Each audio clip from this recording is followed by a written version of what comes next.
welcome all of you to the EGROW Friday webinar series.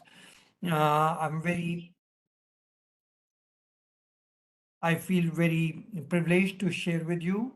We have done about 310 such webinars, each one about 90 minutes, each one with 3 to 4 panelists.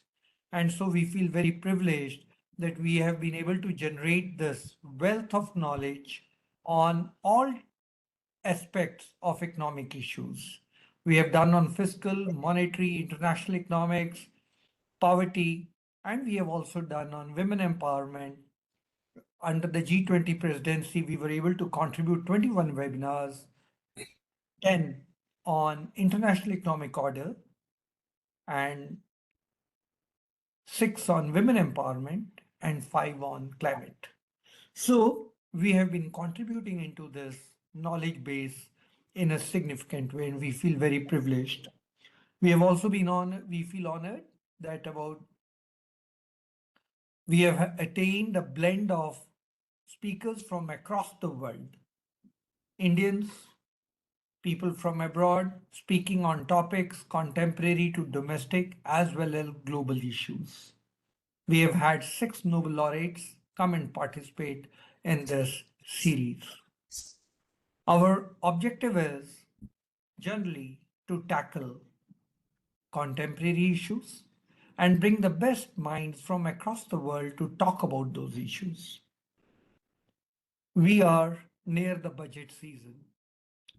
The finance minister is already collecting ideas from everybody across the country in its consultations, individual economists, trade bodies, and everybody who has a bright idea.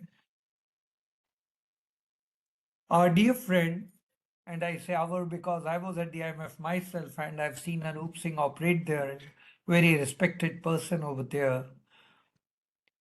He has come out with a book, which I think is very important because it flags issues on various aspects.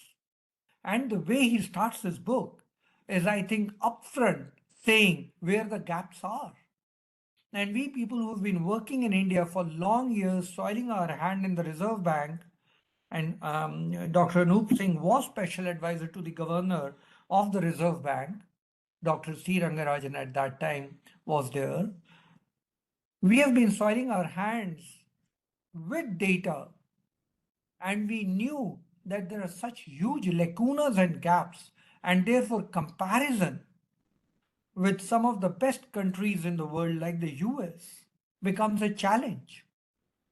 And I think he has done a great job in flagging those issues and bringing it in a book, and given his vast experience, discussing them at length, transparently, and I really appreciate his technical rigor in flagging those issues. So we thought this is the right time to discuss his book. Some of the data points can be plugged, others would need lots of attention.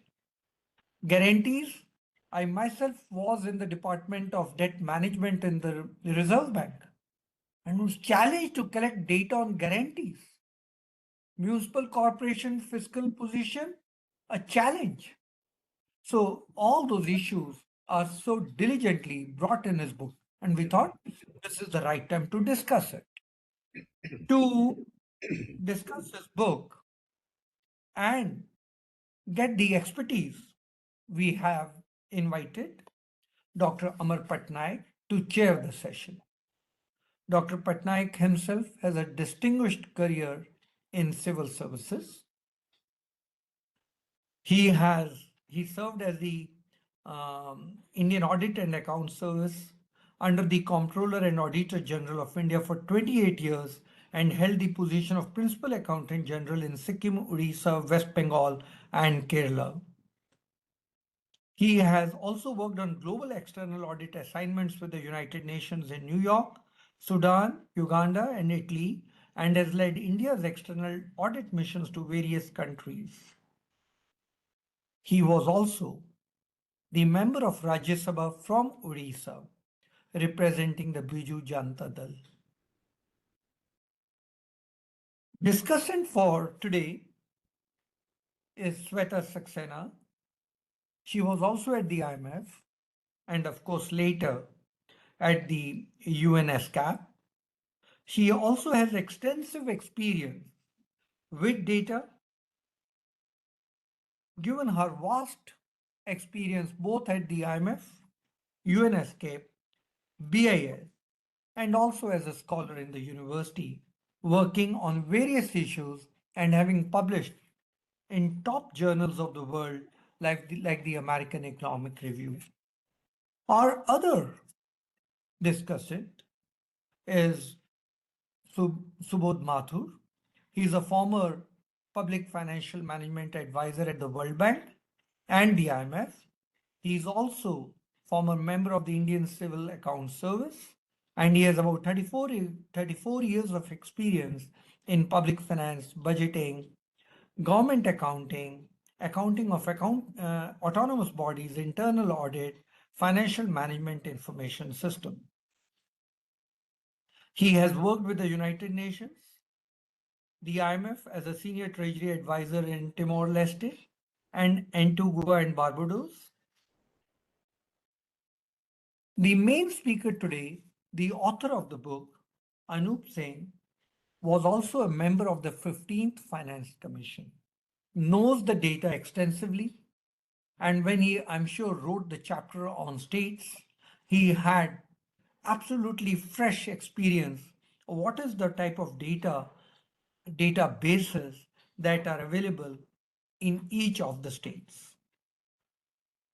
He has worked long years at the International Monetary Fund, and I think he has a unique distinction of working as the director, APD, director of the Western Hemisphere Department, and I think that's a great honor for an Indian to be working as director at the Western Hemisphere Department that includes all the major countries, especially America, and director of special operations.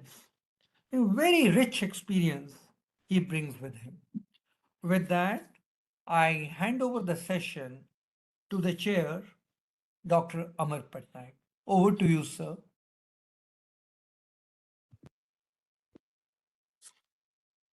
Thank you, Dr. Sharan Singh. Thank you to Professor Anoop Singh. Before I made a presentation, I remember in the 15th Finance Commission as probably Principal Accountant General of Orissa. And then uh, I think there was an interaction last in CSP, one of the deliberations on off-budget borrowings or some other topic. But yes, the topic is very close to my heart because uh, while being in the Indian Audit and Account Service, I had the privilege of first working as an accountant, that is in the accounts office, trying to see how accounts are compiled of the states in Meghalaya, Arunachal, Mizoram, West Bengal, Orissa, and then of course I had the opportunity of auditing them. I'll come to that later, but once again, a distinguished panel. I think I had some kind of an interaction with Mr. Mathur earlier. Sweta Saxena ji, she is here. I see from the narrations in the social media that, sorry, in the internet that she has a great experience in this field. Before I didn't really have much time to go through the book, but I went through some portion of it, the content, of course, and the introduction. I can tell you that managing public finance first is understanding public finances has been a big issue in our country, both amongst policy planners, policy implementers, and those who even probably make large scale schemes or pan India schemes which has impact on public finance. So and I know that Professor Singh has had a tremendous exposure in this, and this book would probably help in first understanding this aspect. And then the second aspect is managing it, getting into where one could get wrong, and therefore the data gaps that he talks about. What I like about the book is that it comes straight into the point, and that is the data gaps. And the data gaps are in the areas of financial accounts, subsidies, the implicit.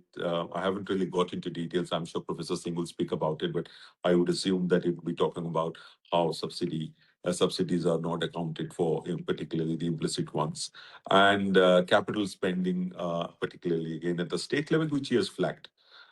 I had a cursory look at the annexure and the data points.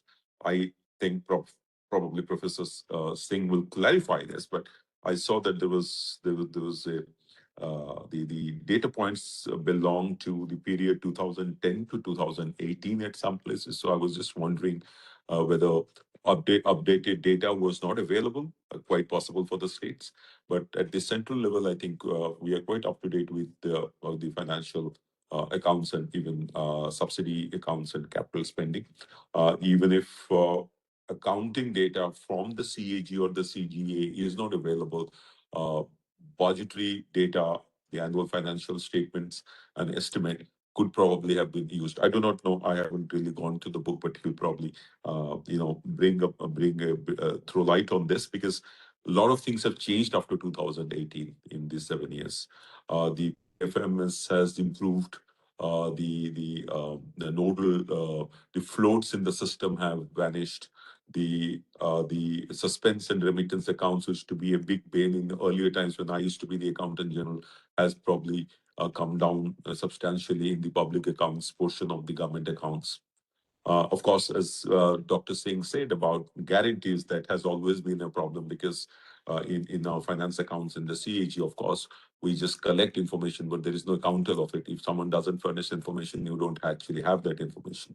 And that's, you can imagine the situation when it happens across the states in all 30 states and union territories and at the central level. So the amount of under accounting that one is doing as a consequence of possible invocation of guarantee in case of failure or something on the public, on these central and the state finance state accounts is absolutely has remained unassessed.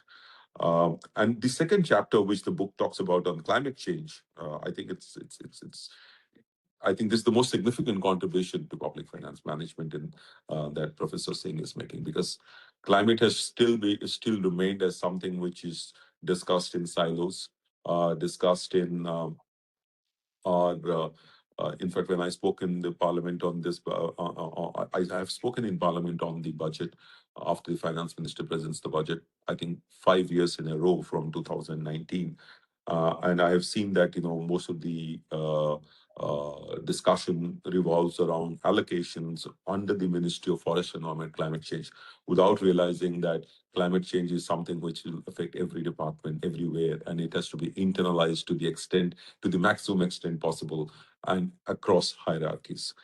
So I think this book would probably be a great, literature. I haven't really gone through it, as I said, but it'll be a great literature for bringing this aspect into public financial management, which was supposed to, which was probably eventually going to happen, but should have happened earlier. Now he brings it to the table. And the concept of green public financial architecture. I think this would be a great reading. Once I get time, I'll go through it. I had made some, or I had written some opinion pieces on this after making a presentation on this aspect to the 16th Finance Commission, and then as a member of the Biju Janata Dal, and had suggested certain things because they were still using the past metric of forest cover and drought proofing and all that. But I thought it would require a bigger scope, and a metric like climate change initiatives taken by state governments could probably be incentivized. I'll stop at this, and of course, it is great to have been invited here by Dr. First time I'm engaging in this group, but a great topic, as I said, and something that concerns the not just the finance ministry or finance department, but the entire country. And as Professor Singh has also mentioned in the introduction to the book, that given the changes that are happening globally on trade or on other matters, and given the fact that in India, even till now, uh, the maximum impetus to growth is coming from the public sector, which basically means I mean the state sector as well, the government sector, in terms of capital investments. Uh, I think this book would have a lot of bearing on our understanding of how to move forward, how to even prepare budgets, how to draw schemes, both capital and non-capital.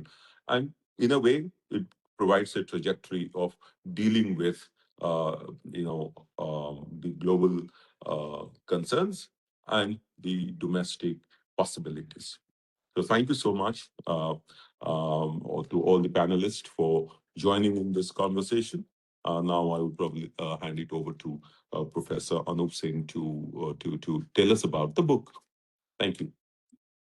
Thank you very much. Thank you very much. I've enjoyed talking to you previously on a couple of occasions. Thank you for being here, and I'm very glad to see others. I remember Sweta from the IMF and for Subodh. Before I start, let me just say that Subodh himself has, at important occasions, guided us and guided me in top Amar Patnaik just pointed out. In that context, let me say that the world does not fully understand or appreciate, where India is concerned, the incredibly important role played by the CHE and the CGA. If it were not for the data collected by the states, this book could not have been done. The CAG knows this issue certainly far better than anybody, and we have to applaud them for what they try to do. The issue is, why have they not done more? Why in India? And we have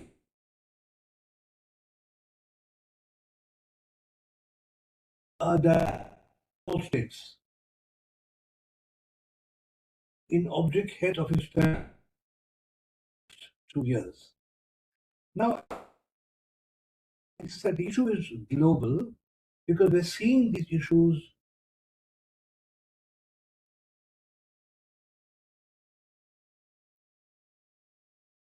even as a macroeconomist. It took me a long time to understand what is public finance management, what is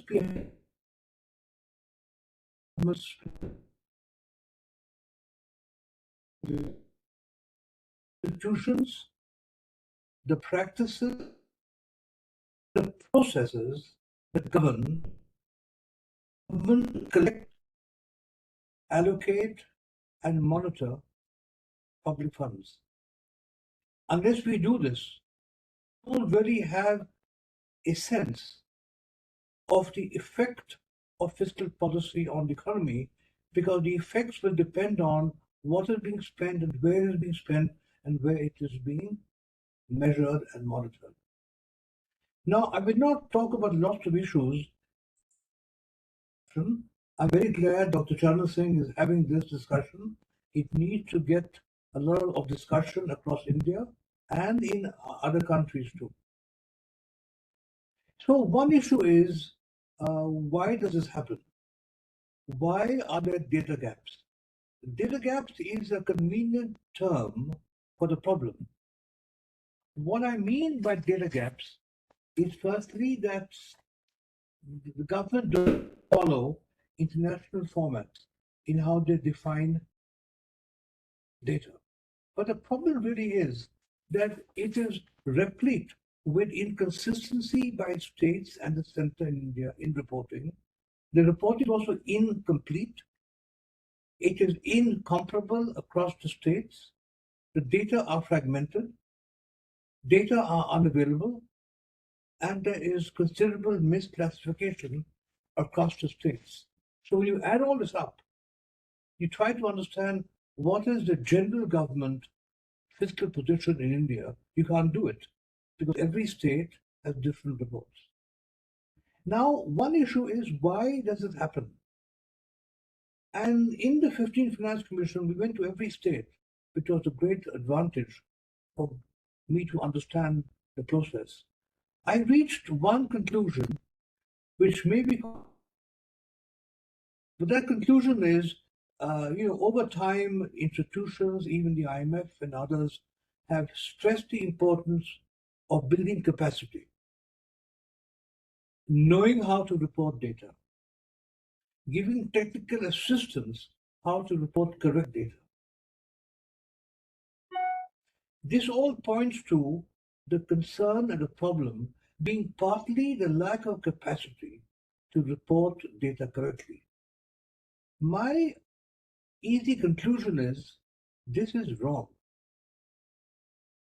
The problem is not lack of capacity. The problem is not lack of people. The problem is not you don't know how to do it. The reason why the data gaps exist is for only one reason. They are intentional. And that's the issue in my view. Now, the second issue is, whether they are intentional or not, most state public finance data reporting is governed by individual laws of every state. Now, every state almost has a legal requirement to report correct data. So why have, and this is for Dr. Amar Patnaik to maybe respond to, why haven't the legislatures of states and why hasn't the Parliament of India reacted to this kind of reporting when they have the right to question and to ask? Why is that the case? One more point I'll say is that it's very important because, we understand correctly that with trade as a driver of growth probably diminishing, governments are turning to capital expenditure to drive growth. India is doing the same. The finance minister of India announced last week that capital expenditure will play a greater role in the next budget, which we know about in another 4 weeks. The issue is, what is capital expenditure? Now, in looking at data of center and states, we try to get as complete data as we could up to now, and where this fell short, we try to estimate the implications for the conclusion. Now, if you look just as capital expenditure, for example, you look at the states, you realize that states are reporting capital expenditure as follows.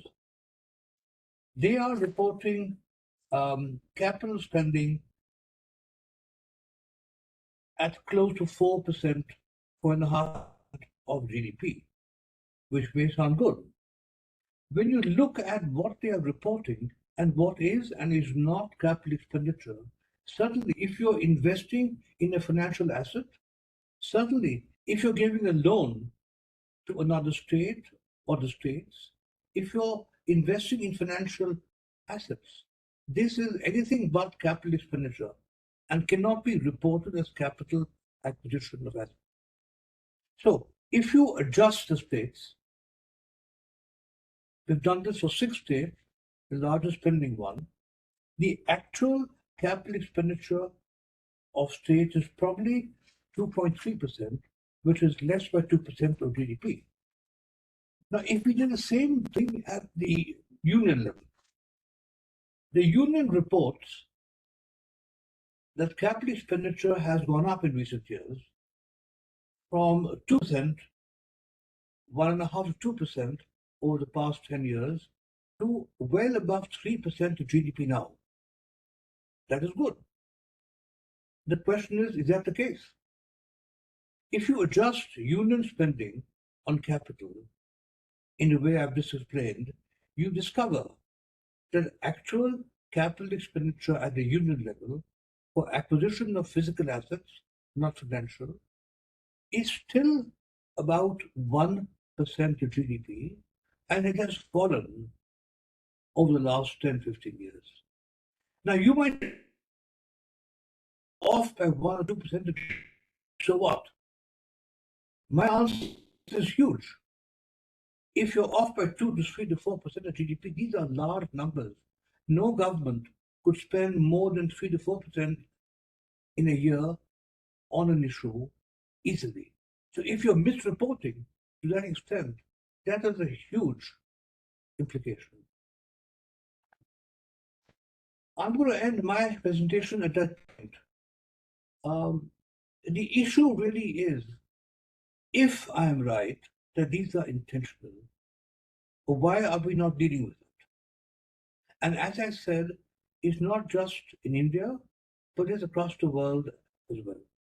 And we need to deal with this to understand what is the role of fiscal policy, what is the direction of fiscal policy, and can it really, in a meaningful way, compensate for the loss of trade as a driver of growth? Let me stop at that point, Sharon, and let the others please take over. Thank you.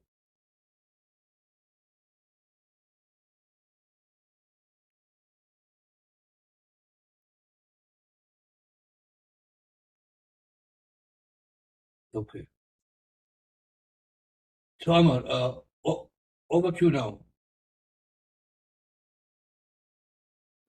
Thank you, Professor Singh. Now let me come to Sweta Saxena ji for her comments. Maybe she can keep it for the initial comments and she can spread it to the next round, or can speak at length for about 10-15 minutes, and then I'll come to Subodh. Yes, thank you so much. First of all, thank you for the opportunity, Charan, to be a part of this seminar. And having worked at the fund, I have a lot of respect for Anoop. And Anoop, I'm sorry, I never actually, unfortunately, got the privilege to work with you while we overlapped. I was going through unlike Amar, I was actually going through the book over the past 2 days. The timing couldn't have been better. Of course, as India is marching and marching quite fast to become Viksit Bharat. So for that, we need finance, and that's exactly the point actually Anoop touches in his book. I have to say this book is written painstakingly and very carefully with a lot of data on public finance. I'm certain it will receive a lot of attention, a lot of citations, as everyone will be turning to this book. So in this book, and a couple of the points that Anoop was making, very valid points. Subsidy expenditures are underreported because we don't have extra budgetary expenses, which are not reported well. We have problems with definition of subsidy. Capital expenditures are exaggerated because they include financial assets. Data gaps are significant because we have off-budget borrowings. So the basic premises, which I could actually get from the book, is that we do need transparency and better reporting. And indeed, and center should use the existing laws to improve the data collection and data reporting and limit states' borrowings and all sorts of things. As they say, data is the new oil. So without data, it's hard to do any kind of meaningful research. And more importantly, good data is also required to be able to correctly assess fiscal space. We all know, like when you look at the big space, actually, how all these things determine your credit ratings, which in turn determines your availability of finance in international markets and also its price and all sorts of things. Correct levels of debt are also crucial in assessing countries' debt sustainability, right? I think for the PFM, I leave the critical assessment of PFM to as I would have said, my Kaya's cousin Subodh Mathur, who's an expert in this area. I'm not actually a PFM expert, but I'll touch on a couple of broader issues, more from the vantage point of macroeconomics and development. So one of the issues I want to address is actually regarding fiscal marksmanship. Actually, Anoop talks about it. It's a long chapter, actually. But states and centers have been overestimating their revenues and expenditures. It's not clear why they actually do so. In fact, if I look at broadly, not just going deeply into one country's expenditures and revenues. In fact, this phenomenon of over-predicting is quite rampant everywhere, including at the IMF. And this happens because most of the time GDP isn't predicted correctly in the very first place. And it's always assumed that there is a business cycle and the dip in output is temporary. And once the shock dissipates, we are going to go back to the long run path and level of GDP. This stands at odds with the evidence that Valerie and I showed in our 2008 American Economic Review paper. We show that every shock has a permanent impact on output level, and output is lowered permanently. So if we assume actually in this entire scenario that GDP is lower during recession, but only temporarily, then we would certainly over predict revenues, because we are going to say it's going to come back up, so revenue is going to go up, and maintain our expenditures. But this is because revenue projection is based on our permanent or long-term level of output. And this is assumed to increase over time, and hence we will revert to the long run level, right? But if it doesn't happen, of course, we are quite, as I would say, screwed, basically. We overestimated our revenues, we maintained our expenditures, maybe actually having even increased them.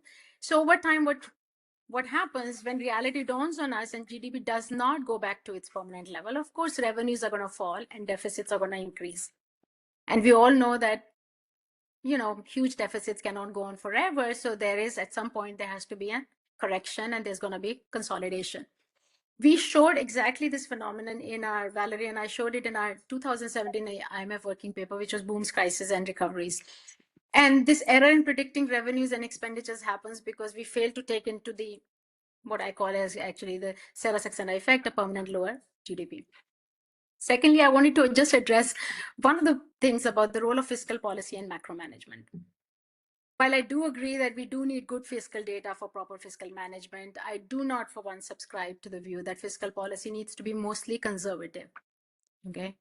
And I'm not saying that Anoop is implying actually of any sort, but of course, he's worked at the institution that has always actually advocated for that. In fact, the very basic implication of the 2008 American Economic Review paper with Valerie Serra was that a shock would lead to output to go permanently, would go down permanently. And later on, in another paper with Valerie and Antonio Fatas in Journal of Economic Literature, we showed that how hysteresis of this sort can be prevented if we use macro policies more aggressively. Okay.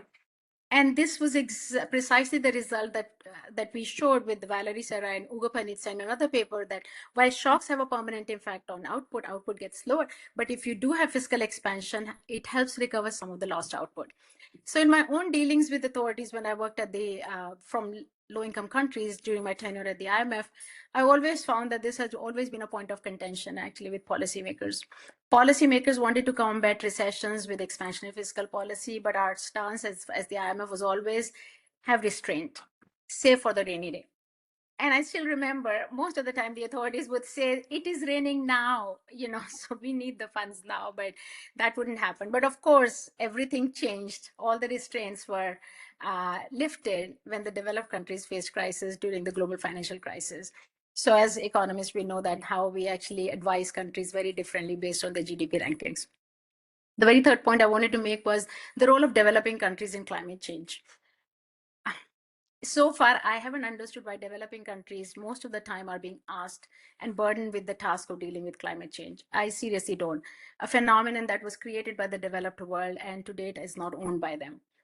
I've worked in Africa when I was at the United Nations in ECA in Addis Ababa not too long ago. And there again, countries that had not contributed at all to climate change were being asked to sacrifice their growth and development in order to let developed countries have the lifestyles that they're used to. And I thought it was unfair. So in fact, when I was there, our stance was always that green transition would cost Africa a lot and that the transition needs to be delayed. Not saying that it shouldn't happen. It needs to be delayed. And in that time period, Africa still would add less than 1% to global gas emissions. And I think that was the right stance actually for us to take for Africa at the time. Fourth, just a word on DSA. I understand all the emphasis on fiscal data and fiscal management is needed for doing a better job at DSA, but that World Bank IMF framework itself is problematic. We all know that. It only looks at total debt and never an iota of thought is given to what that money is being used for. If it were put in productive use, of course, it would boost growth and hence bring the debt to a sustainable path. Plus, there were issues with, we all know that issues with the discount rate, which is always too low, which blows up the present value of debt and prevents countries from borrowing. So countries get stuck in this poverty trap. Lastly, I just wish to emphasize that looking at what the money is spent on is as important as how much money is being spent. And I remember while I was at the UN SCAP in Bangkok, I was a panel speaker for a Delhi University seminar regarding the budget for that particular year. While other panelists were busy splitting hair, I for one, went ahead and did an analysis of how much of that budget was spent on SDGs. Coming from the UN, of course, that sort of is what our primary goal has been. And lo and behold, I could match up 70 or 75% of that budget could clearly be matched with the SDGs. To me, that was a good sign that we are on the right track to becoming a Viksit Bharat by 2047. So I just wish to end, not going to take too much more time, and we'll come to some of the discussions later because I think we have enough time. And by saying that we all agree that development would require finance, but we cannot constrain developing countries on so many levels as they're always short of finance and hence cannot develop. These countries have been unfortunate in many ways, and let's not force more misfortune on them. So thanks for listening, and thanks again, Sharon, for inviting me to be a part of this stimulating seminar, and I look forward to actually having more discussion later. Thank you. Over to Thank you you. so much. Thank you so much, Sweta. I think I'll come to Subodh with now his comments overall on the book.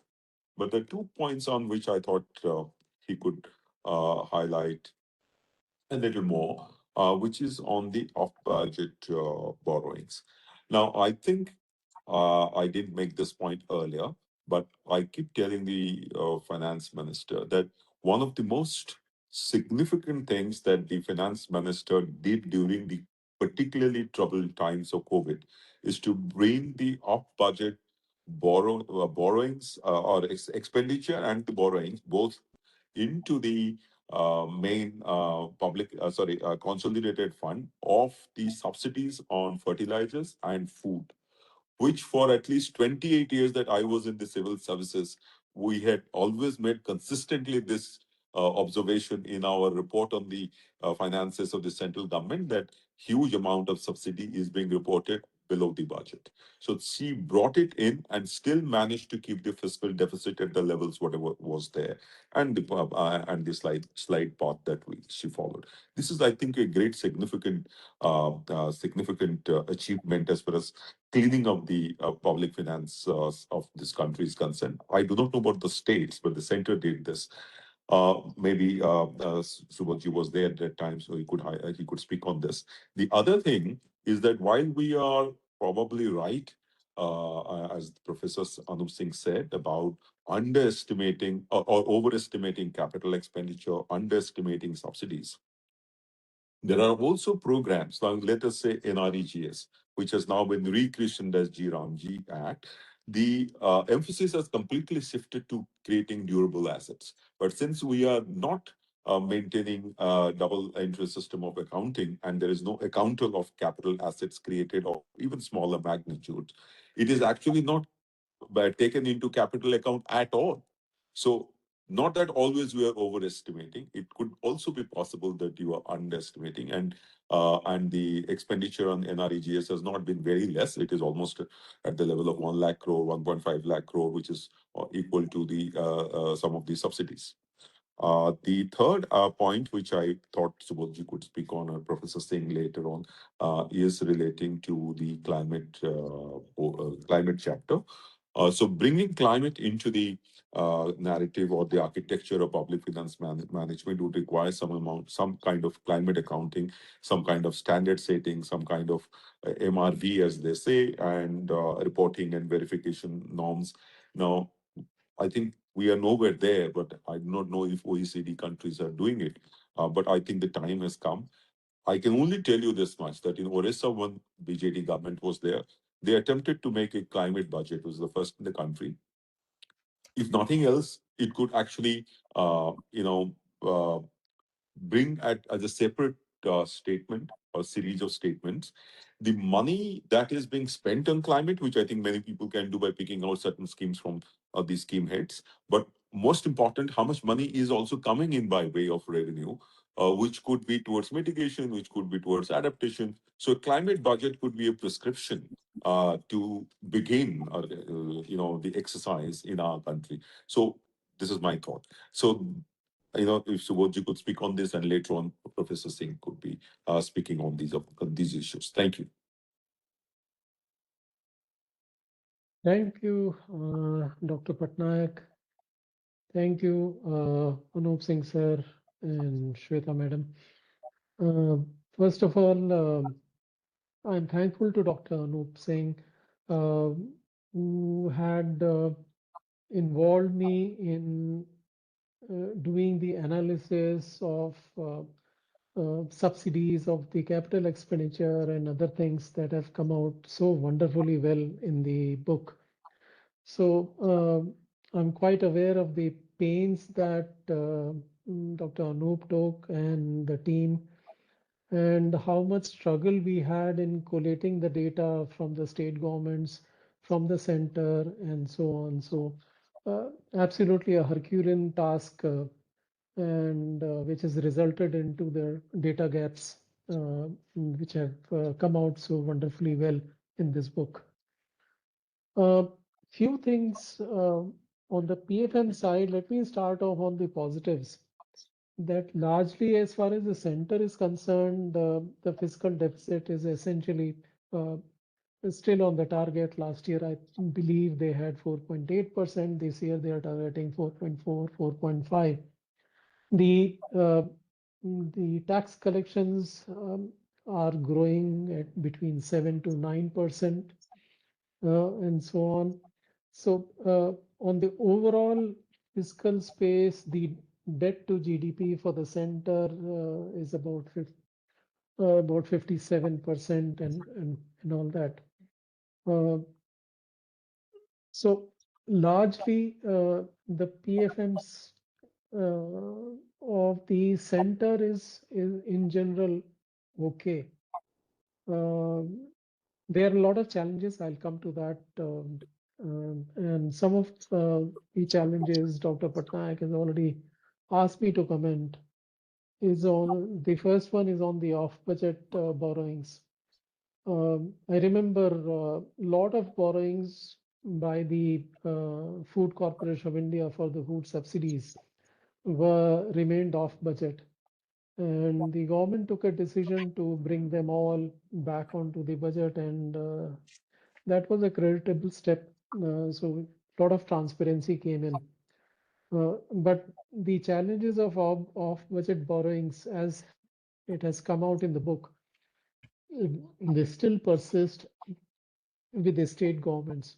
So a lot of PSUs, as we call them, um, other parastatal agencies, they are doing quasi public functions, and all the debt still resides there and doesn't come onto the budget. So it's a huge underreporting of the off-budget borrowings. So it's still a challenge.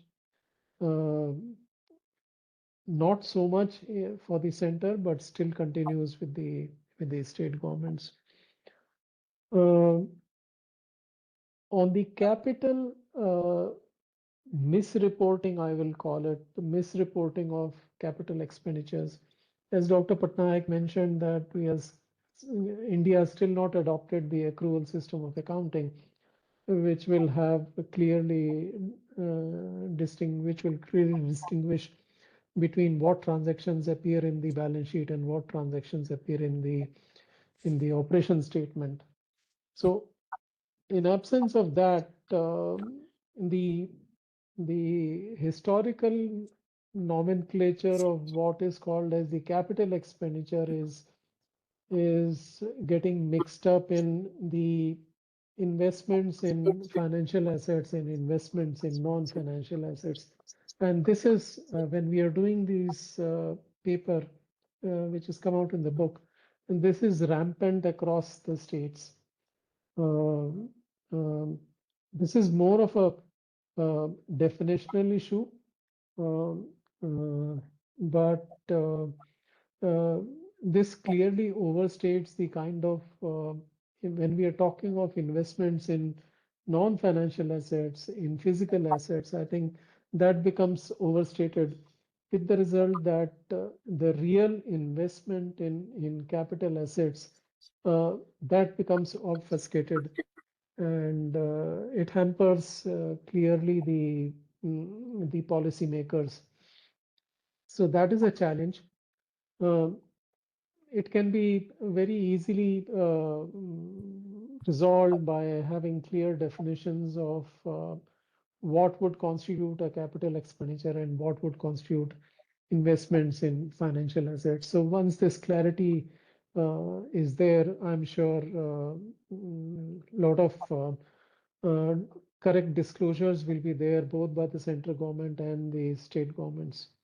So not really advocating an early transition to accrual. It itself has got a lot of challenges. Even countries which have implemented accrual accounting, including UK and Australia, they have a huge pool of very highly qualified accountants.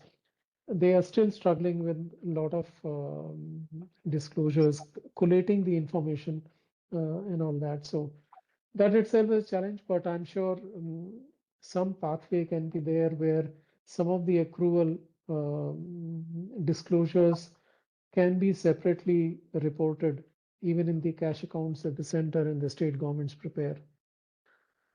The third is on the climate accounting, and these are some of the wonderful chapters that Dr. Anoop Singh's book has brought out. I think these are very, very timely. Climate is and will become increasing challenge for all the countries. Not trying to assign the blame on who's to blame and who was to. The fact is that countries like India uh, are affected and will become affected by the climate change. Um, as Dr. Patnaik mentioned, Odisha is one state which has started preparing the climate budget. I think this is one thing that can be taken up uh, by both the center and the states, and I would suggest that the center should take a lead in this. It's not only climate budgeting; correspondingly there will be a climate reporting also, and there are challenges. In fact, once you start implementing capital projects, much of the capital projects costs increase because you want to have climate resilience in that.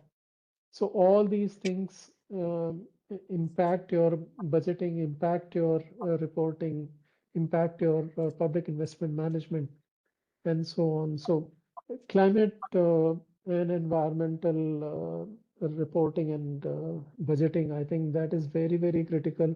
It's time that Indian sent both the center and the state governments, they formally take it up. Some climate finance bonds have been, or green bonds have been issued by the center, but not sure what has been the utilization of those bonds and how clearly. So this is something that I would definitely say that green budgeting, green reporting, greening of the public investment management. I think these are very critical activities that India has to face, and we must bring about the required changes. The other thing that I would like to mention is while Anoop sir has been kind enough to say that the data gaps are intentional, while I fully agree with him. If we look at the financial reports of many of the states, it clearly brings out that they are either hiding some data or disclosing the data where it is not required, or mixing up the data. So quite a bit it is intentional, but I will still say that there are a lot of capacity gaps uh, of understanding the larger PFM systems. Uh, PFM as a work area, so many changes have taken place in the last 2 decades or even more. A lot of good practices have been compiled by the World Bank, by the IMF, by the ADB, based on all the findings from different governments. And it would be a good time for India to take up some of the good practices in the PFM area, including in the cash management, commitment controls, public investment management, transparency, and so on. So lot of areas are there where capacities need to be built up. The capacities at the state level, some of the states are progressive, but once you go down below the state levels to the local governments, the capacities are absolutely minimal. And this is something that India, central government and the state governments, they must take it up. So broadly, these are my uh,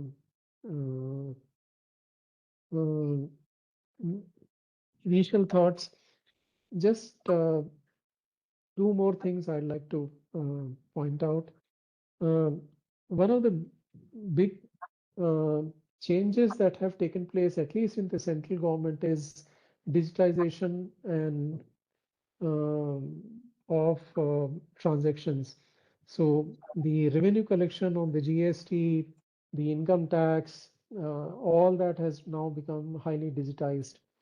And also on the payment side, the central government has this public financial management system, the IT system, which makes the entire transaction digital, including all the direct benefit transfers that happen digitally.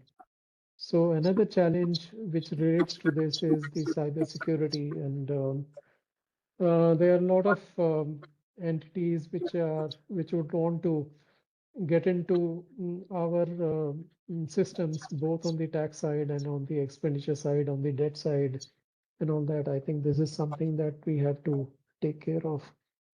The last point that I'll make on this, and I'll come back later, is on the what I'll call it as a population undividend.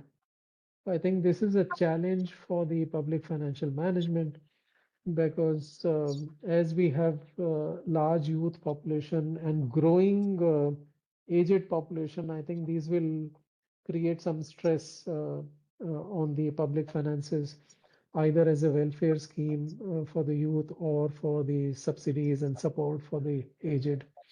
So these are some of the challenges that I'm sure people in the government are aware, and they would be taking enough steps for this. But I'll hand over back to Dr. Patnaik. We'll be happy to add on more later. Thank you so much, Subodh. I think before we open the floor for question and answers, which I would request to be directed to individual panelists, would Professor Anoop Singh like to give his thoughts, share his thoughts on some of these issues that have been raised by Subodh and Sweta? Yes, thank you. I'll make one or two points at this stage.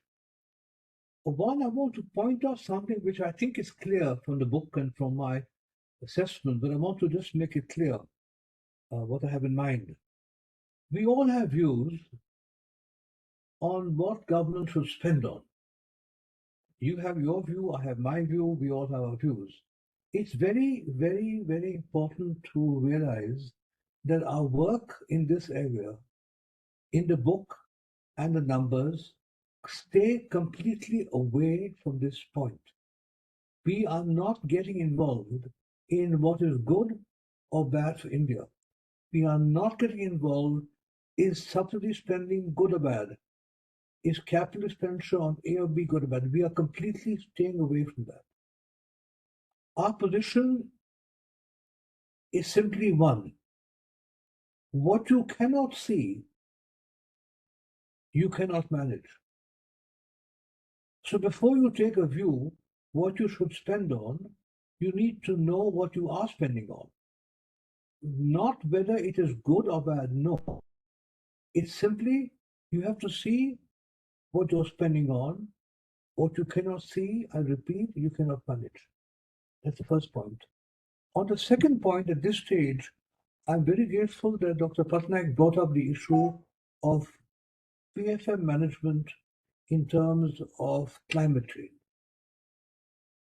If India is far away from adopting some of these PFM provisions, generally, we could be even further away in terms of climate change. Now, This issue in the book has not got much attention, and I'm very, very pleased that Amar has brought this issue up. There's one very fundamental aspect of India's climate change policies which has consequences for PFM. One, India is one of 112 countries that does not have a national climate law.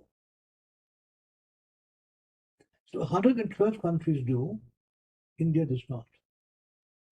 You may argue a law is not needed, but the experience from others is without a law, you can't really get into all these kinds of issues. Number two, despite the lack of a national climate law, states in India have actually done remarkably well in different ways in moving on different aspects of climate change. But without a climate law across the country, we can't really bring it together. And what is crucial is we need to find a way to integrate these green PFM practices of states into public finance management, budgeting, investment, and planning. If you don't do it, you can't manage it. What you cannot see, you cannot manage. My final point is over the years, the G20, which may now be a frankly discredited international organization, but whatever it is, India has signed on for the last 10 years to the G20's work on data gaps and data initiatives and signed on to adopting international practices. But India has not done so yet, but we signed on to it.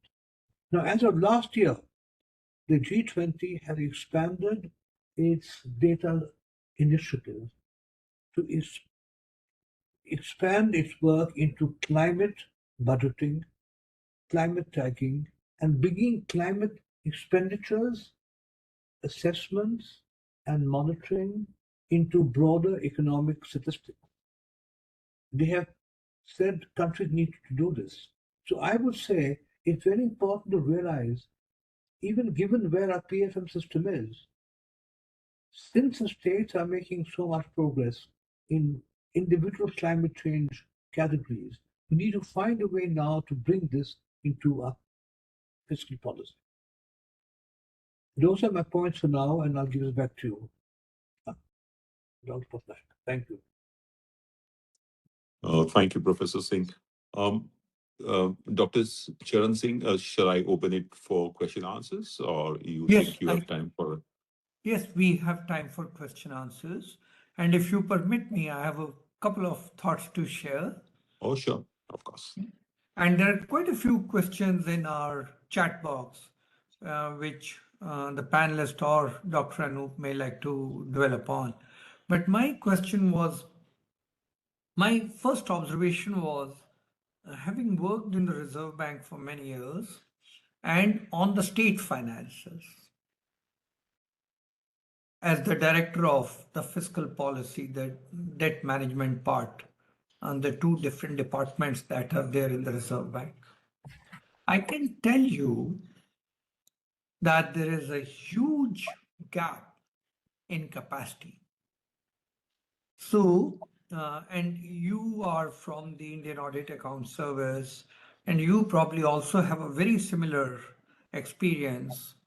I have been talking in different states at the level of Panchayati Raj institutions because I was wondering, where is the data on municipal corporation? How do they handle their finances? And I was surprised that basic understanding is not there. Even the accountants are not there. Even account keeping is not as standardized as you would expect. So I would think the state finance commissions have a great role to play, and that is now my research and my experience is dated. So I was very keen to, and that's why I like this book a lot because it updates me. But I feel capacity is still lacking. despite the World Bank and others making an initiative. The other point which has just been made, and somehow while reading the book one gets that feeling, is that data is deliberately, and it's not being vindictive or not something like that, but the feeling is that the data is being deliberately not shared. I'm not sure about that part either. Because when I used to be interacting with the state governments, and we needed lots of data because we were doing the ways and means advances, and we were in the debt management department of the Reserve Bank. So we used to interact a lot with the finance secretaries. But again, I'm saying this is 20 years ago. I used to feel that the finance secretaries are willing to share as much as possible. But the data pipeline has not been developed. And therefore, should they share incomplete data? That would not be fair either. The third point I want to make is, and I want to thank Dr. Anoop for that, the awareness of the importance of correct data to the last digit and its relevance for policy making probably has not seeped in the civil servants at that level. I'm not talking about the national civil servants and even the politicians. To work with a broad brush and then on an assumption or simply on the direction that the data is taking probably does not help us in achieving or fine tuning towards Viksit Bharat. So I totally agree with the book, which has flagged issue after issue in each of the issues of public finance management. The last point I want to make is on subsidies. My feeling is, what is a subsidy? Even that definition is not clear. Dr. Anoop in his book has given fantastic examples where he talks, even this is subsidy, even this is subsidy, and which has not been captured. So I think the book serves an important purpose of educating academicians who are keen to work on public finance, public policy experts, the bureaucrats, and the politicians. That if you are able to come out with the correct data, you will be able to devise a correct strategy. I like the phrase which he has used repeatedly today. If you can't see it, you can't manage it. Or if you can't see it, you will not be able to prescribe and you will not be able to correct it. So I think that book is a great contribution into Indian policy making. My question to you is, Professor Dr. Anoop Singh ji, given your vast experience, whom would you entrust this task? Like we in the banking industry, we used to call it financial literacy, and we knew how to spread the word and get the data. And you know, the data that we collect on banking in India is state of the art. And we could do lots of policy making in banking because we had that data.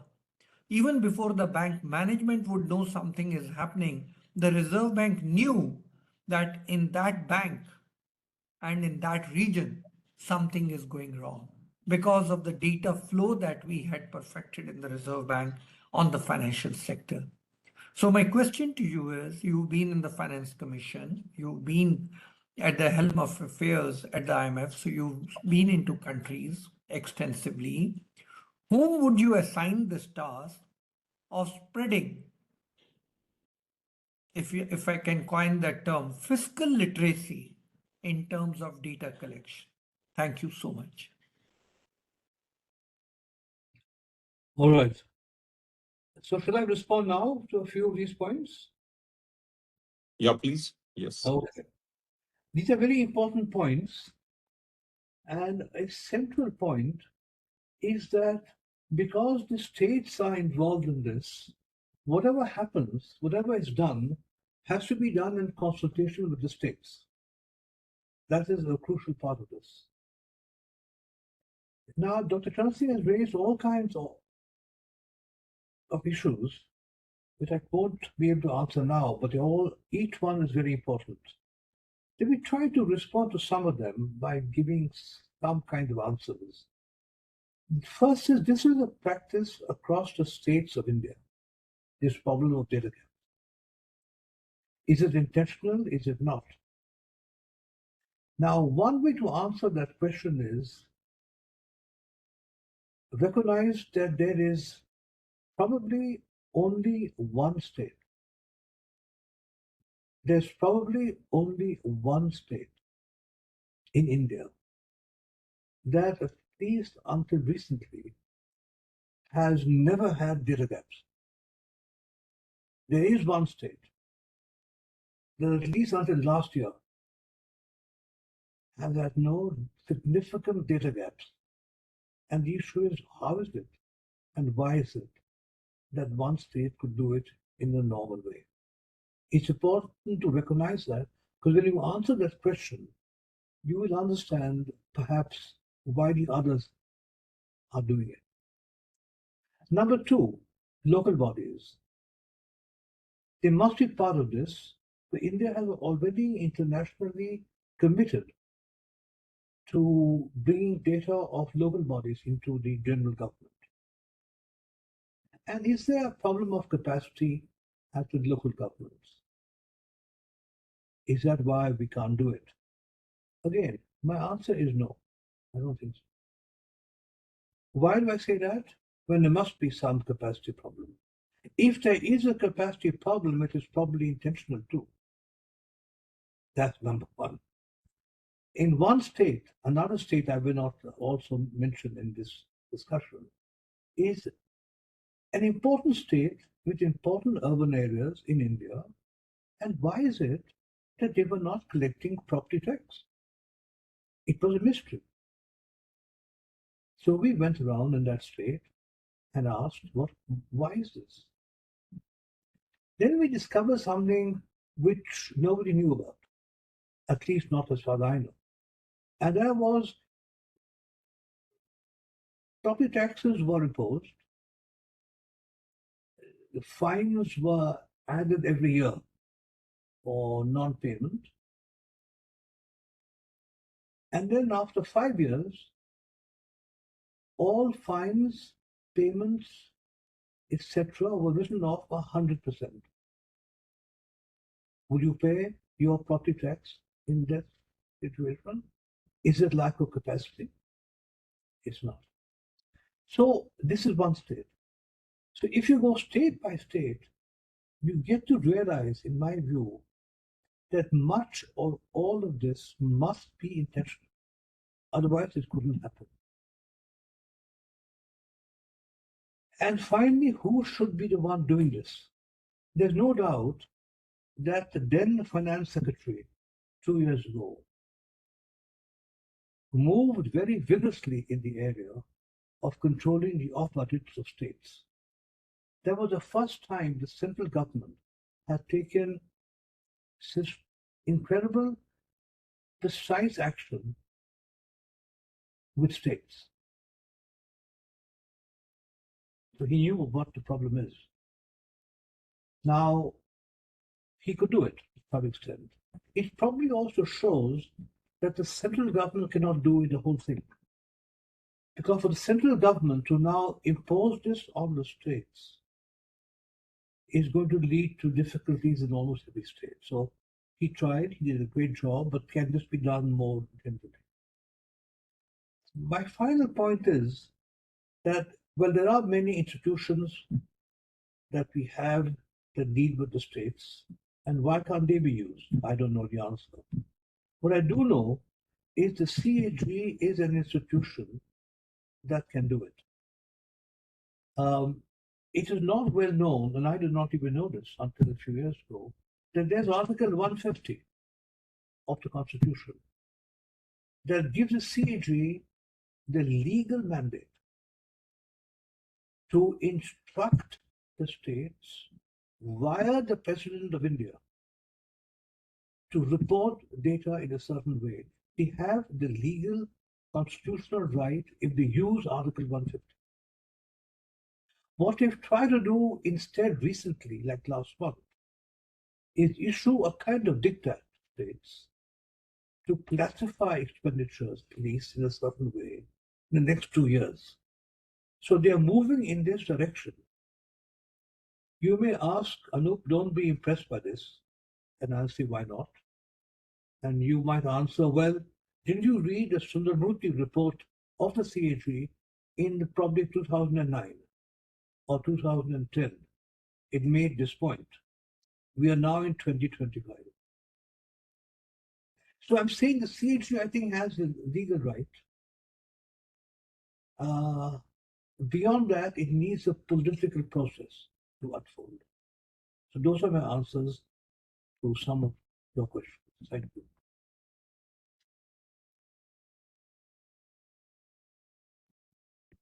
Well, can we have the questions? I think Dr. Charan Singh would probably have to monitor that because I can't see what are the questions in my chat. Sure. There are a couple of questions in the chat box. I'm sure the panelist and Dr. Anoop can read it, but I'm happy to read it out. And I would also invite, we still have 15 minutes to go. If anybody wants to ask a question in person, they can raise their hand and then we can invite them. In the meantime, we can start with the questions which are already in the chat box. I'm trying to find them. So one of the questions is, how are digital public finance tools now reshaping transparency, accountability, and fiscal sustainability in a new global economic era? The next question is reasonably specific to India. What major fiscal issues persist in hilly and northeast states of India and how to overcome those? And I understand this is specifically for Dr. Anoop because he was a member of the Finance Commission. He must have gone around the hilly states. The other is, why does significant underutilization of allocated budgets persist across Indian ministries and departments? And this is a question of fiscal marksmanship, I think, which is very well covered in the book, even as fiscal resource shortages are frequently cited as a binding constraint. And what reforms can improve expenditure efficiency? And then there is another question, lack of transparency between the state and central federal relationship gap leads to missed management in public finance. And then there is public financial management is crucial for India. However, a major challenge lies in the persistent underutilization of budgets allocated to various ministries and departments. And I would agree with this. Means I was, while I was at the RBI, I would many times wonder, why does Bihar have a revenue surplus? And they would have a surplus budget. And recently I was looking at the budget of UP and I said, these states need to develop and they have a surplus on their budget. Why does that happen? Maybe they do not know where to use it. Maybe, I do not know, they have other priorities. Okay, here's another question. Well, the best manager of local resources are the local people. However, for that they require a certainty of local finances. But in India, local finances are mainly dependent on grants. Further, now they are tied and untied grants. Now, how with such uncertainty in finances, local people are able to manage the local natural resources? Then this is from Abhay Pete. Intentionality can be inferred if we can show that systemic errors continue unabated over time. That is gamesmanship. Probably he's saying it's not fiscal marksmanship. Okay. And again, there's another one from Abhay. capacities and intentions apart, would you agree that we require to set up centers of excellence who as outsiders should be addressing your central problematic issues? As an aside, would you advocate a fiscal institute close to but outside of the government? I think that question, Dr. Noop has very well answered, that CAG can handle the training and capacity building. These are some of the questions that I can read. And over to you, Chairman, the panelist, and Dr. Noor. Right. Yeah, there's a wide variety of questions. So I leave it to any panelist who would like to take up any particular aspect. But before I get into the discussion on some of the questions, just a few points because there's a discussion on the CAG, and since I worked there, as Professor Singh said, Anoop Singh said that Article 150 says that the CAG is mandated under the Constitution to prescribe the format in which accounts are to be kept in the country, including the states. And that is why you have the accountant generals, the treasury rules, the treasury code, accountant general's code, so and central government treasury and receipt and payment rules. So there's several such codes are there, basically to give a structure. But I think there could be a time to, I think at this point, lights there in the panel with Dr. Singh, that there is probably a time to have a relook at that. And number two, this is coming from a practitioner. The problem relating to, you see these figures which are coming from various departments as reporting their expenditure. The very first transaction, that is the primary source of data from where it is captured, that classification exercise is done by the drawing and disbursing officer, and the treasury officer is supposed to verify. I think at that level, the knowledge gap is tremendous, is quite a bit, and that's what probably is not getting addressed by the government in a significant way. Of course, there are definitional issues. Then the second point is that there are structural issues in reporting. You mentioned about the local self-governments, that is the municipal bodies who get grants, and the the Panchayat Raj institutions, the rural local bodies who get grants. Now, as you can see, I'm sure Professor Singh would have looked into this and maybe there in the book. I have not really gone through it. The grants are reported as having been given, and they just require one major head and one minor head and maybe one object head. But after that grant goes there, the entire accounting of it is a separate system of accounts, separate set of accounts which are being maintained by these bodies. They do not get imported into the main financial statement. It is as if the whole grant has been used, which may not have been the case. So is how to address this structural issue. And this grant, of course, it goes through the revenue over the consolidated fund, and a lot of it goes through the public accounts, which is not close to account. It's not close to balances. It's not close to account and close to balances. That means it flows on. So this is another structural issue. I don't know if this has been addressed now because I left the department 7 years ago. But that used to be there because I've been an accountant general and compiling accounts for states, as well as been auditor general auditing those accounts. So I can say that these are two structural issues which continue to remain, and they may have to be addressed because a lot of money is going to these third tiers, and because of the finance commissions, that flow has only increased. I do not know how this portion is getting addressed, but besides that, the questions which had already been asked, if someone would like to take the lead and answer some of those questions. Let me just make one point which might apply to many of these questions, and that is, in many cases, the lack of data is a problem. If you're a local body and you're not spending because you don't know the information is about what you get from others, there's a lack of data. It is a data gap also. Now, it'll be interesting to see in the report of the 16th Finance Commission, which will be coming out very soon, issue. Now, what I mean is this: in the 15th Finance Commission, we had given a lot of grants across levels of government. And some of these were done during the pandemic. And people recommended that not all our grants should be conditional free. So some of these grants were conditional. Now, my sense is a lot of this did not get dispersed because conditions were not met. One of these conditions was a very simple one. If you do not report your data, you can't get money from us. We had actually a condition to local bodies. If you don't report your data, you won't get money.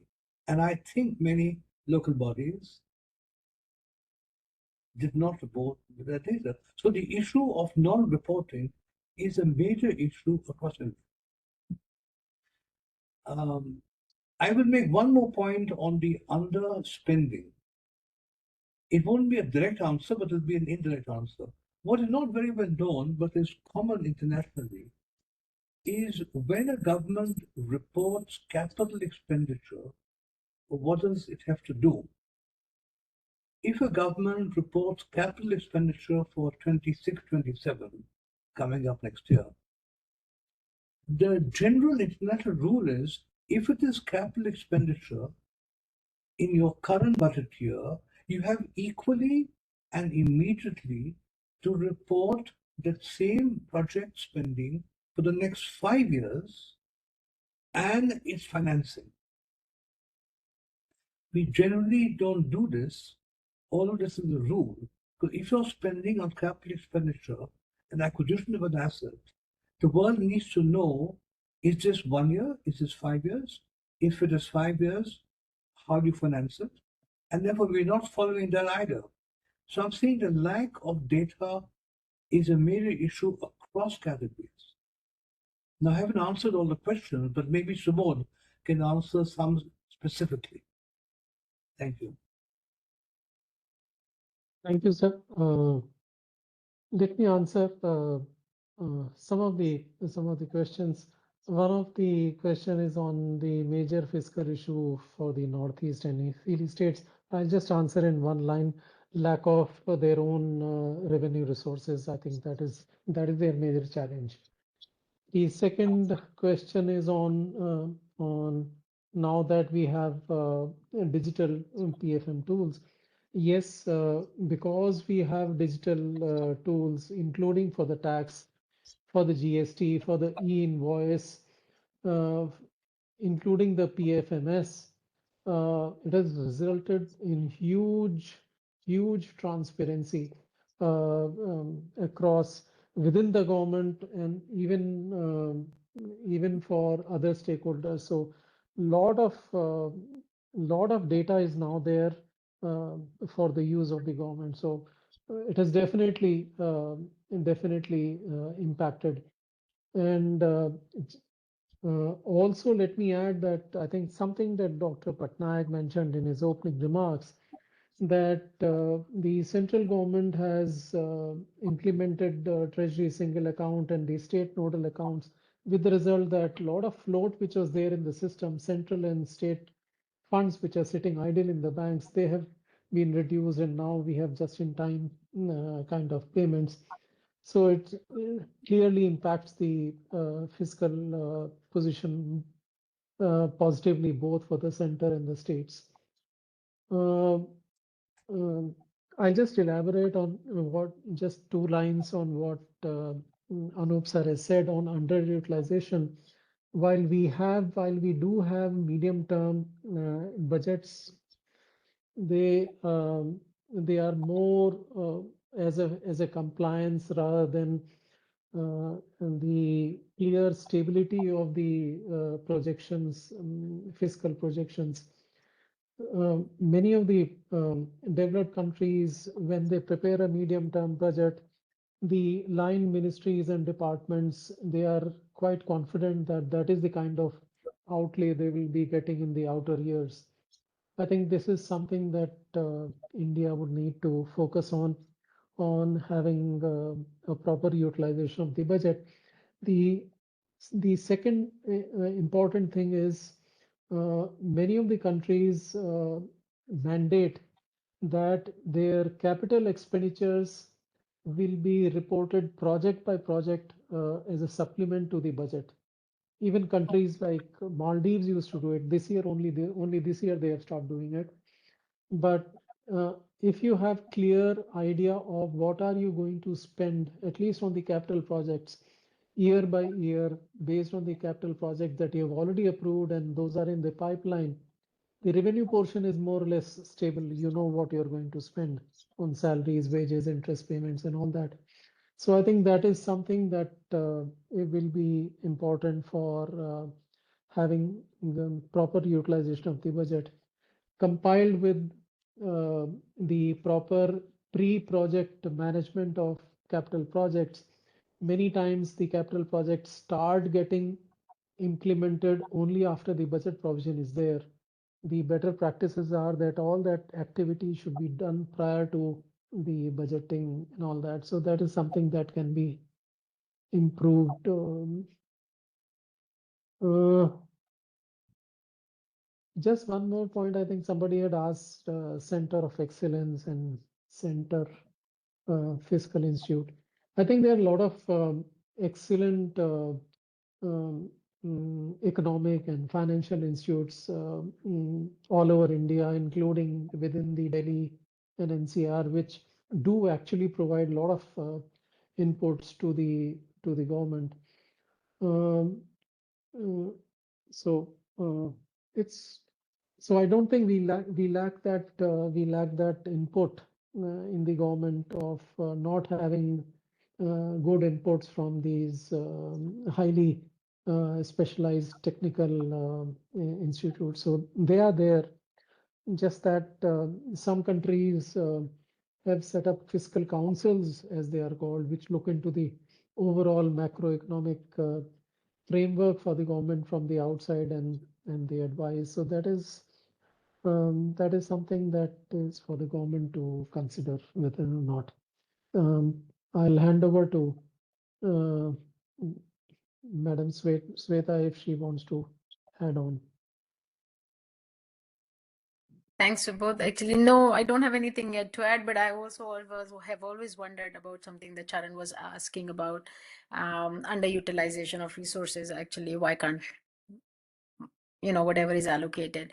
I can only give you an example from my UN days, basically, where my teams were always interested in getting grants. They would write for particular grants. Actually, they would write a proposal and get grants, and most of the time, at the end of the year, they would never be able to use it, actually, all the money. And we always had extra money. And I, as a director, had to justify why we couldn't use it. Sometimes teams would change. Sometimes the authorities wouldn't agree to what we wanted to do with that money and all sorts of things. So I don't know. I think there should be, I don't know if in our accounts, when I still remember when I was at a university and we used to get our, as a faculty resource funds, we used to call them, we had to use those funds, because if we didn't use the funds we got next year, our allocation would be dependent on what we actually use this year. So unless and until something is tied to your utilization, you're never going to use those funds. So there has to be some kind of an incentive to be able to use it. But I don't know what the reasons for India is, but I'm telling you from my own experience at the UN, most of the time my teams would continue to actually apply for grants and then we would get the money and would never use it. So but there were legitimate reasons for that at the time. But that's all I wanted to say. I was laughing actually when I was hearing this story, but nothing more, because most of the questions have already been addressed. Thank you. Okay, I might make one final time. On the issue of Center of Excellence, I think Subodh had the right point. There are all these centers across India that are trying to study this. So do we need a fiscal council or the Center of Excellence? So my response is this. India may need to have a fiscal council some years from now, which will be able to give its assessment how the government is spending money. It may be good, it may not be good. But right now, the issue is, in my view, not that. Right now, the issue is the right to information on data finances must be regarded as a public good.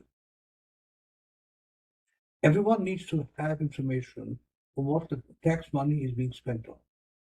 Not whether it's good or bad, not the nature of the spending, just the right information of what is being spent.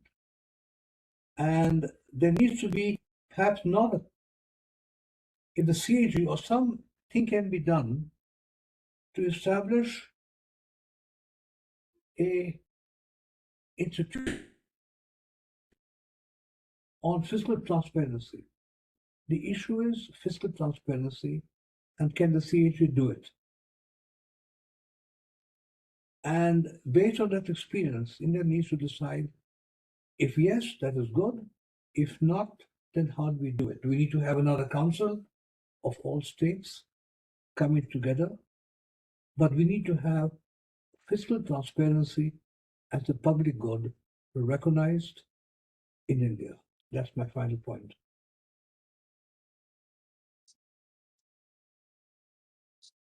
Oh, so Dr. Singh, I think are we at the end of the session today? Do we have more time or finished? You are the chair. If you want more time, we are flexible. But I think as far as the allocated time is concerned, we have exceeded that by 4 minutes. Oh, thank you. So I think there are no questions. Most questions have been answered. And yes, Mathur, this is public finance management is such a huge topic in which no amount of thanks would be sufficient or adequate of Dr. Singh to bring all these things on the table in the form of this book, because I know that public finance specialists like Subodh and others wish to keep discussing this, but no one had put it actually in the form of a detailed book such as this. There could be always several questions, and there is always always the impact of technology. The way, at least in India, the way we are progressing with adoption of technology to improve things. So things could have improved every year, could be improving every year. So I'm sure that this book will be coming in very, very handy for, as Dr. Charan Singh said, to academics, to, I think most important is to bureaucrats, policy practitioners, public finance experts. And he said the last point is politicians. About that, I'm not too sure. But yes, it would be very useful to refer to, and then probably to update it once things there are significant changes in any of the aspects as far as plugging data gaps are concerned. I want to thank Dr. Amar Patnaik, former MP Rajya Sabha. And if he is convinced, I'm sure other members in the political family would be convinced. He has lived with them, he has worked with them for 6 years. So when I said politicians, I meant like Dr. Amar Patnaik. Now, I also want to thank Anoop for 2 things: writing such a lovely book. I'm sure he must have spent many, many hours writing and articulating that book, so beautifully written, and the 2 panelists who have spent time reading that book and giving their comments. I want to conclude by saying this portion, then I have to make some in-house announcements, that I have a feeling capacity is a very big concern. And we have the National Institute of Public Finance and Policy in Delhi. We have fiscal policy institutes across the country. And as Dr. Anoop mentions, maybe CAG should do it. Otherwise, Dr. Anoop, who's so well known in the policy circles, has been a member of the Finance Commission himself, should be able to guide who can take up this task of doing fiscal literacy across the country. But this needs to be done. I think he has put his finger on the nerve center, which is fiscal transparency. And something has to be done. I can tell you from my limited experience, to compute the complete data on the PSBR, public sector borrowing requirements, which in the book he brings out, though he has not used that word, I think, but he has hinted enough that he is targeting PSBR, is a Herculean task. Herculean task. And I do not know which state, probably, or how many states have the capacity to compute a PSBR in our country. And municipal corporation and local bodies, it's been more than 2 decades since we gave them the special status. We still do not have a seamless database on local bodies. These things take time. The World Bank is investing a lot of money in Karnataka and a few more states to build that database. These things take time, but at least the direction is clear. And I think Dr. Anoop's book adds to that literature, strengthens that argument, and with his global expertise, now that he has brought in the word fiscal transparency, I think we need to do something. So thank you very much to all of you, the panelists, Dr. Anoop and Dr. Amar, and the participants who have asked those relevant questions for this interesting session. In-house, there are 2 announcements to be made.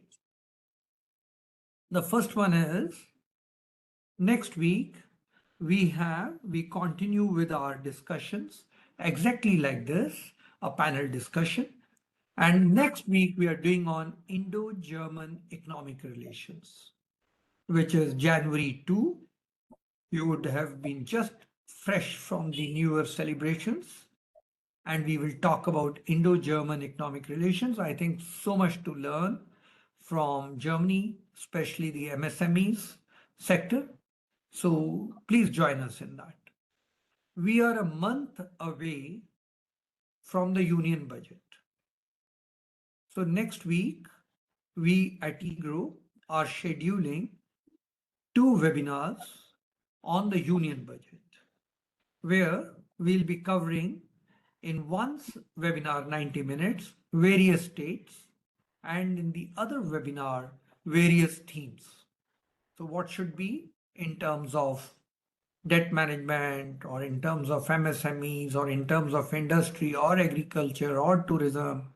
So we'll have 2 webinars coming up next week. So next week is going to be a little heavy. We'll have 3 webinars coming up, one on Indo-German on January 2. January 3, we'll probably have on the union budget, and then have another one on the union budget on January 5. We will repeat the same thing when the economic survey is presented.